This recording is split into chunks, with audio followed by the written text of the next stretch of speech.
एक आदमी चुपके से अपने प्रेमिका तीसरी बहन के साथ घर पर मुलाकात कर रहा था, लेकिन तभी उसकी पत्नी के वापस आने की आवाज सुनाई दी। इस संकट की घड़ी में उसने अपनी प्रेमिका को बिस्तर के नीचे छिपने के लिए कहा।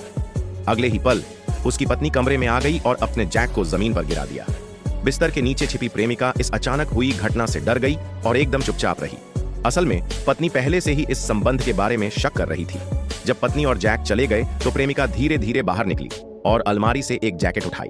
वह मौका देखकर दरवाजा खोलकर भागना चाहती थी, लेकिन उसने देखा कि दरवाजा अंदर से लॉक हो चुका था। उसी समय अचानक उसका मोबाइल फोन बज उठा, जिससे पत्नी का ध्यान उसकी ओर चला गया। घबराकर उसने तुरंत कॉल काट दिया और सोफे के नीचे छिप गई। लेकिन पत्नी को यह देखकर आश्चर्य हुआ कि वह अभी भी घर में थी।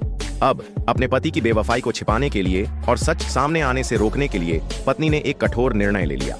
इस बीच प्रेमिका को एहसास हुआ कि उसकी पहचान कभी भी उजागर हो सकती है। तुरंत उसने जैक को फोन